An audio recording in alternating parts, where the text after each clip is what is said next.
अब आप बोलेंगे कि महिलाएं नाई नहीं बल्कि ब्यूटिशियन बनती है, लेकिन हमारी शीतल बहू वो है अलग, क्योंकि वो बनी है नाई।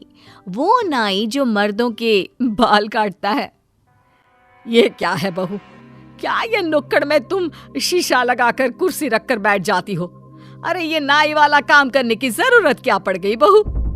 माँ जी वो क्या है ना कि मैं भी कुछ कमाना चाहती हूँ, खुद का बड़ा पार्लर खोलना चाहती हूँ, लेकिन क्या बहू, अब तू नुक्कड़ में लड़कों के बाल काटती ठीक लगेगी क्या?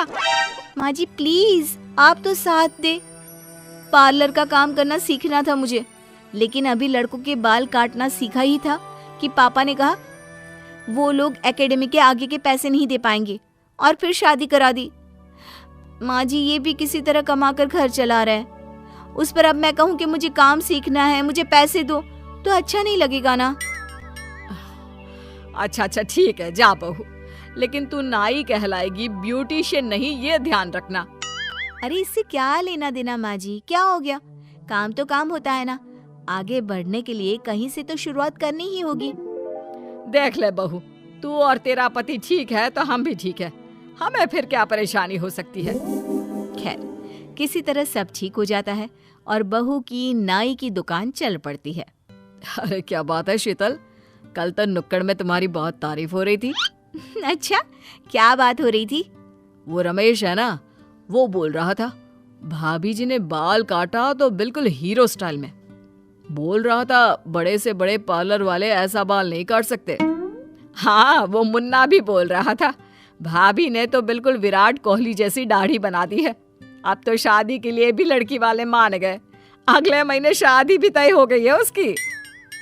मुन्ना की शादी तो उसकी शक्ल के कारण कब से नहीं हो पा रही थी। अच्छा है ना माँ, कल दुकान थोड़ा जल्दी खोलना होगा। वो क्या है ना आज बहुत से लोग भीड़ लगाकर खड़े थे। अब क्या था, शीतल की दुकान चल पड़ती है। फिर एक रोज, बहू तू सारा दिन नाई की दुकान में वक्त दे रही है, अरे कब पार्लर का काम सीखेगी? खुद को किसी एकेडमी में डाल और कोशिश कर के आगे बढ़, और जो तू चाहती थी वो हासिल कर। हाँ माँ जी वो क्या है ना, कल कुछ लड़के आए थे ट्रेनिंग लेने के लिए, तो वहाँ मैंने ट्रेनिंग का काम भी शुरू कर दिया है। माँ जी अब नुक्कड़ से निकलकर बाजार में बड़ी दुकान लेनी होगी। ठीक है बहू, देख ले जो सही लगे। बहू अब बाजार में दुकान ले लेती है, घर को अच्छे से बनवाकर सजा देती है और रहन सहन में थोड़ा बदलाव भी आ जाता है, जिसे देखकर सबसे पहले जलते हैं पड़ोसी। ये नाई बहू ने अपना घर 2 तल्ला और बना लिया, अब तो धूप भी नहीं आती है। तो तू भी बनवा लेना, क्यों नहीं बनवा लेती? तू भी ऊपर वाला माला बनवा ले, फिर ऊपर जाकर धूप ले लेना, क्यों? हाँ लेकिन पैसे कहाँ हैं हम लोगों के पास?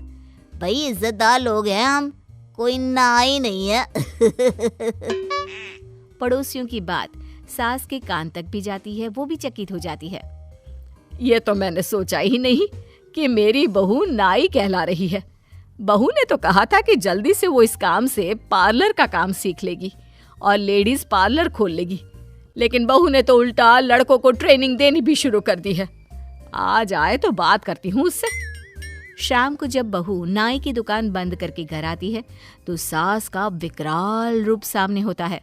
बहू अब बहुत हो गया, नहीं सहन होता अब मुझसे, पानी तो नाक के ऊपर चला गया है। अरे पर क्या हुआ माँ जी? ये लीजिए माँ जी, आज की कमाई के 10,000 रुपये, इसे आप अपनी अलमारी में रख लीजिए, वो कल ननद रानी आने वाली है ना, तो उन्हें दे देना। सास अब भूल जाती है कि वो बहू से किस बात पर लड़ने वाली थी। नेहा बिटिया आ रही है, लेकिन उसने तो मुझसे बात ही नहीं की। वो क्या है ना, उन्हें कुछ पैसों की जरूरत है, मुझसे कह रही थी कि भाभी ब्याज में पैसे दिला दो। मैंने कहा घर पर माँ से ले लीजिए, तो कल आती है तो स्नेहा को ये पैसे दे दीजिएगा, ठीक है? अरे जीती रहे बहू, जीती रहे, स्नेहा के लिए कितना सोचती है तू। माँ जी आपने भी तो मुझे एक ऐसा काम करने की छूट दे रखी है जो मर्द किया करते हैं, नाई की दुकान। सोचिए तो, मोहल्ले में बात होती होगी, गुस्सा तो आता ही होगा सुनकर, लेकिन आप तो समझदार हैं, जानती है कि घर मोहल्ले वालों से नहीं चलता है। क्यों? सास को समझ में आ जाता है कि उसे बहू से क्या कहना है क्या नहीं। हाँ बहू, और क्या, इतना तो दिमाग चलता है मेरा कि क्या बोलना है क्या नहीं। अरे अब बोल कर देखे ये मोहल्ले वाले ना, एक एक को मजा चखा दूंगी। चलती हूँ, पैसे रख दूँ, फिर चाय बनाती हूँ तेरे लिए। शाम को पति घर आता है तो मूड ऑफ होता है। क्या हो गया जी, सब ठीक है ना? क्या ठीक, 4 पैसे की नौकरी, लेकिन मालिक गालियां ऐसे सुनाता है जैसे मैनेजर ने ही कुत्ता पाला हो। गुस्सा ऐसा आता है कि लगता है कि तुरंत छोड़ दूं ये नौकरी, लेकिन तो छोड़ दीजिए ना। वैसे भी मेरा काम इतना चल रहा है कि शहर में अब नाम हो गया है। कुछ लड़कों को तो मैंने अपनी जैसा काम करना भी सिखा दिया है। आप एक ब्रांच खोल लो किसी और एरिया में। हाँ शीतल, ये आइडिया तो बहुत अच्छा है। एक तो मेरा काम होगा, ऊपर से यहाँ से तो ज्यादा ही कमाऊंगा। सास देख रही होती है कि कैसे बहू पूरे घर को संभाल रही है। माँ जी, आप क्या बोल रही थी? गुस्सा क्यों कर रही थी? तब क्या हुआ था? अरे नहीं नहीं, मैंने तो कुछ नहीं कहा। बात आई गई हो जाती है, लेकिन आसपास के लोग उन लोगों को फलता फूलता नहीं देख पाते। फिर एक रोज शीतल की बुआ सास, सुनो भाभी, आप लोगों की तो कोई इज्जत है नहीं, लेकिन हमारी तो है ना। अपनी बहू को बोलो ये नाईगिरी करनी छोड़ दे। अब तो सुना महेश भी नौकरी छोड़ रहा है, सही बात है क्या? सास कुछ नहीं कहती। जब वो घर देखती है तो उसे संपन्नता दिखती है, लेकिन जब वो समाज देखती है तो बहू का काम उसे शर्मिंदा करता है। वो क्या करे? शीतल, नई दुकान भी अच्छी चल रही है। वैसे अब शहर में तुम्हें सब जानने लगे हैं। हाँ, अब तो बेटा तुम भी देख सकते हो बिजनेस। तो बहू ना जाया करे दुकान, कम से कम ये नाई तो नहीं कहलाएगी ना। क्यों? वो क्या है ना, रिश्तेदार और पड़ोसी बहू को नाई नाई कहते हैं तो अच्छा नहीं लगता मुझे। सास के समझाने पर बहू दुकान जाना छोड़ देती है, लेकिन कुछ ही महीनों में हम लोगों का हाल फिर वही हो रहा है। तुम्हारे काम से काम चला था, लेकिन तुम नहीं दिखती हो तो लोगों को लग रहा है कि तुमने नाई की दुकान को किसी और को बेच दिया है।